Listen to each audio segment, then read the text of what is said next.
Figure I would just start recording, see where it goes. This is my 95 Eclipse. Kind of something I just picked up and ran with, didn't know much about. Got it when it was pretty much ready to be taken to the salvage yard.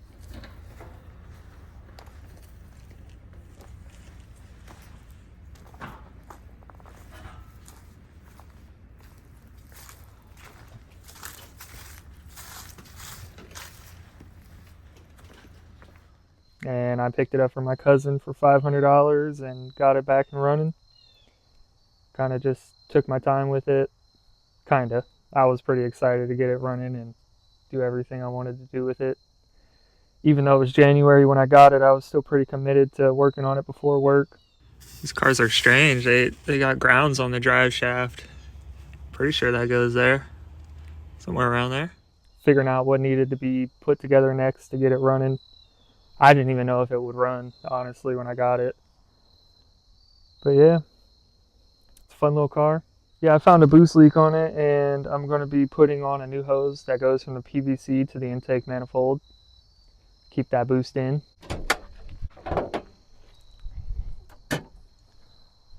Just a simple hose. Makes all the difference, really, as far as holding boost. So yeah, a little bit about me. Ever since I got my first car, I've kind of always just been messing with stuff. My first car was a Cavalier, and I instantly put a sound system in it. My dad's always been into that kind of stuff, so I kind of just picked up naturally with that.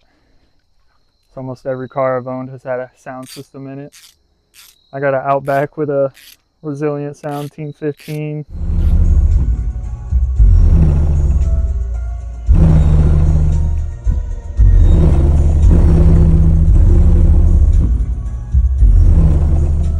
I'm borrowing it from my dad, but still a lot of fun to have.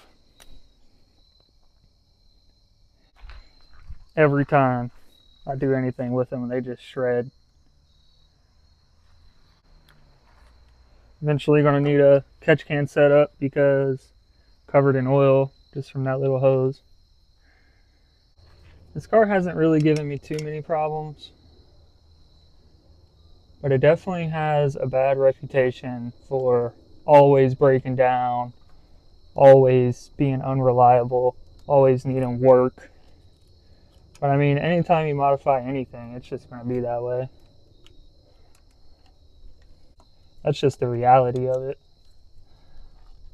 Like for me getting in this car, I didn't have much knowledge about anything. I knew nothing about DSM. The only thing I really knew was how to turn a wrench and how to read forums, how to apply what I was reading.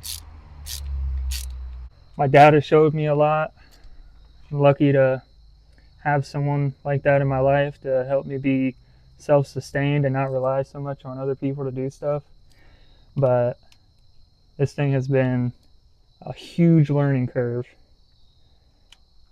between getting it back running, getting it tuned to run right, tuning all the different stuff that you have on it. Each time you put something new on it, you basically got to get it tuned. All right, we got our semi-janky boost leak tester on there, but it does the job. There's our new hose we just stuck on.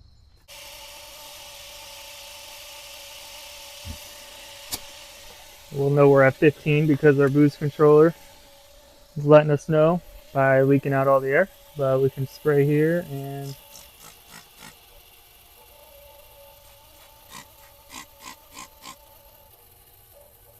we don't have any leaks. So yeah, we went from this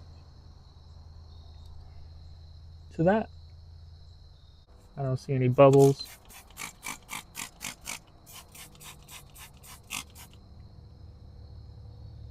Anywhere. So yeah, it's safe to say that we've basically fixed that boost leak, and I've already checked basically everywhere else for any other kind of boost leaks, and they're all pretty much non-existent. It's holding 25-30 psi. Once I hold the manual boost controller to let it get that high, and nothing really going on. Just wanted to kind of video what I was already going to do. So we're just going to keep doing more of that, I guess. Just keep putting content out of any and everything that has to do with this car. I mean, it's worth showing off. You don't really see them much these days. I don't think I've seen one in my area, let alone one that was basically ready to go to the salvage and get crushed, that is brought back to life. So there you have it. Boost leak is fixed. Hope to be pushing around 20-25 pounds on this 16G turbo. This should be plenty for the street. I'm not really trying to go crazy with it, just keep it reliable and not have to upgrade a bunch of drivetrain and this and that and the other. I just want to keep it simple, keep it fun, keep it reliable. I do daily it. I have 3 other vehicles I could drive. I choose this one every time. It's just a lot of fun. Ripping through gears, hearing the turbo spool.